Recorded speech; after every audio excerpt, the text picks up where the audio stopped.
정부가 약 76만 명을 대상으로 한 국내 코로나19 백신 접종 시행 계획을 오늘 공식 발표했습니다. 누가 처음 맞을지 또 언제부터 맞을 수 있는지 관심이 집중되고 있는데요. 서효성 기자와 함께 자세한 내용 알아보겠습니다. 네, 서 기자 어서 오세요. 네. 우선 오늘 발표된 접종 계획부터 알아보죠. 네, 계획 발표 전부터 과연 누가 처음 백신을 맞을 것인지에 대한 관심이 매우 컸는데요. 네. 방역당국은 오는 26일부터 국내 백신 접종을 시작하고 또 요양병원 종사자 중에서 국내 1호 접종자가 나올 것이라고 밝혔습니다. 네. 국내에 가장 처음 들어오는 백신은 아스트라제네카 백신입니다. 정부가 개별 협상을 통해 확보한 백신 75만 명분인데요.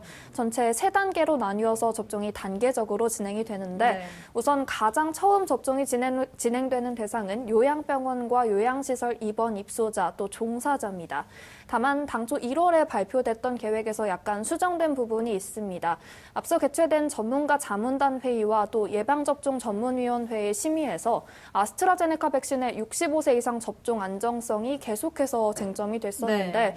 결국 이 65세 이상을 대상으로 한 접종은 백신의 효과가 확인될 때까지 보류됐습니다.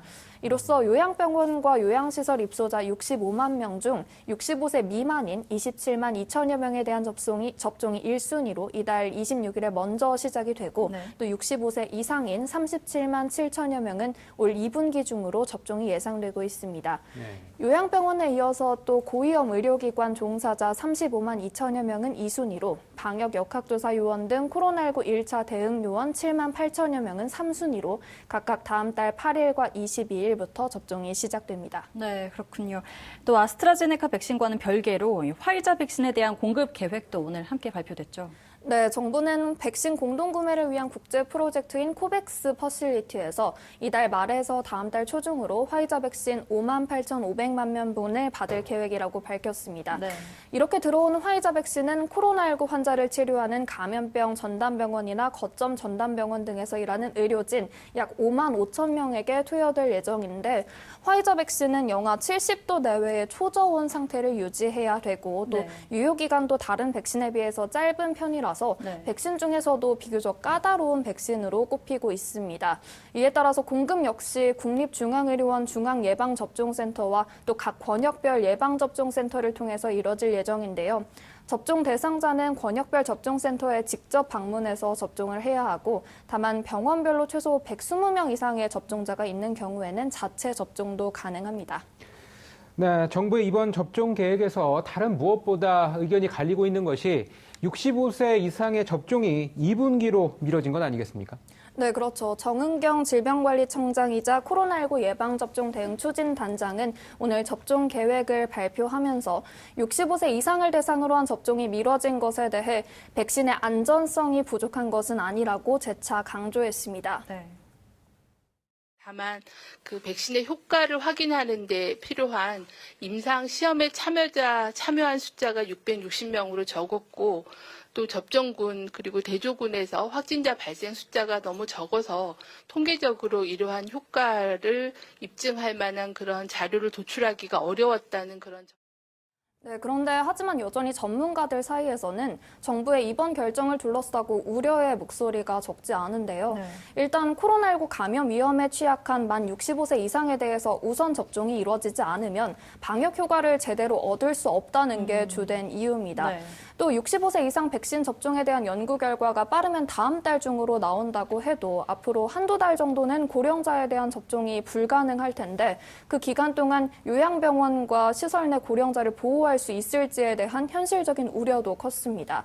이에 대해서 방역당국은 현재 요양시설 집단 발병을 보면 장기 입원자보다는 지역사회에서 생활하는 종사자를 통한 감염 유입이 훨씬 더 많다면서 일단은 종사자를 대상으로 접종을 진행해서 집단 감염을 차단할 것이라고 강조했습니다. 네, 그런데 이렇게 정부의 이번 결정이 오히려 아스트라제네카 백신에 대한 국민들의 불신을 좀 더 높인다는 우려도 있다고요. 네, 그렇습니다. 연휴 직전에 서울대 보건대학원 교수죠. 유명순 연구팀이 조사한 설문조사 결과를 보면요. 네. 전체 응답자 중 절반 이상이 백신 접종 자체에는 긍정적이었지만 접종 시기에 대해서는 또 시기랑 순서를 미루고 싶다는 응답이 26.8%에 달할 정도였습니다. 하루빨리 접종해야겠다는 응답도 11.5%에 그쳤는데요. 네.